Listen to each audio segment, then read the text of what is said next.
হঠাৎ করেই হামের প্রাদুর্ভাব দেখা দিয়েছে উত্তরের জেলা পাবনায়। হাসপাতালগুলোতে বেড়েছে এ রোগে আক্রান্ত রোগীর সংখ্যা। আক্রান্ত রোগীদের মধ্যে শিশুর সংখ্যাই বেশি।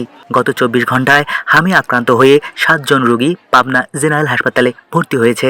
বর্তমানে হাসপাতালে চিকিৎসাধীন 27 জন, তবে এখন পর্যন্ত মৃত্যুর খবর পাওয়া যায়নি।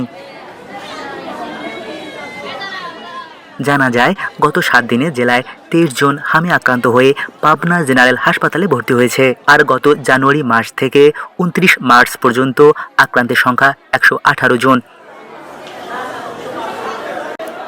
পাবনা জেনারেল হাসপাতালের তথ্য মতে বর্তমানে হাসপাতালে চিকিৎসাধীন 27 জনের মধ্যে 3 মাস থেকে 12 মাস বয়সী শিশু রয়েছে 25 জন, আর 2 জন 22 থেকে 32 বছর বয়সী।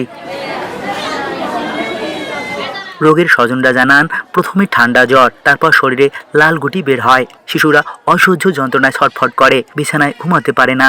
এমন অবস্থায় তারা আক্রান্তকে হাসপাতালে নিয়ে আসেন। হঠাৎ করে বৃহস্পতিবারের রাতে আমার বাচ্চা কান্না করবে লাগলো, বিছানে শয় না, সেই ছটফট ছটফট করে।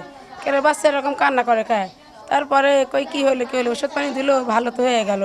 তখন অল্প অল্প কাশি করবে লাগলো। সকালবেলা উঠে দেখি মুখের ভিতরে হালকা হালকা লাল হয়েছে। তখন আমরা এই জায়গায় আসি, মনে করে যে ডাক্তারের সাথে পরামর্শ করে ভর্তি হয়েছে। তবে হাসপাতালের চিকিৎসা সেবা নিয়ে নানা অভিযোগ রয়েছে স্বজনদের। ঈদের 2 দিন আগে ভর্তি করেছি, ওষুধ লেগে বার করে দিয়েছে।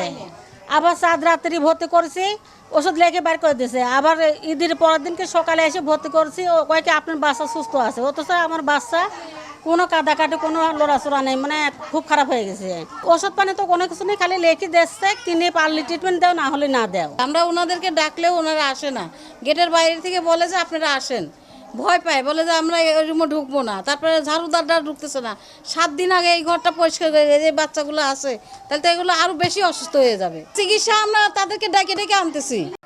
এদিকে ভর্তিকৃত রোগীদের চিকিৎসায় কোনো সংকট নেই বলে জানান পাবনা জেনারেল হাসপাতালের সহকারী পরিচালক। নার্সরা যাচ্ছেন না, এটা আমি আমার নলেজে নাই। যদি আমাকে কি আপনি বললেন আর কি, যদি এইটা সত্যি হয় তাহলে আমি অবশ্যই ব্যাপারটা নিয়ে যথাযথ ব্যবস্থা নিব।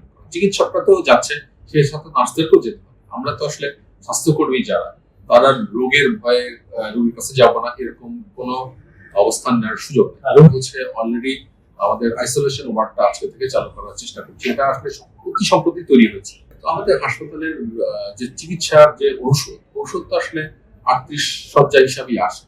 তো কখনো কখনো দেখা যায় যে একটা দুটো ওষুধ হয়তো আপনার তাৎক্ষণিকভাবে আমাদের কাছে থাকে না, তখন আনতে দিতে হয়। চিকিৎসকেরা মনে করছেন, হামের এমন প্রাদুর্ভাবের কারণ কি তা জানতে স্বাস্থ্য বিভাগের তদন্ত করা প্রয়োজন।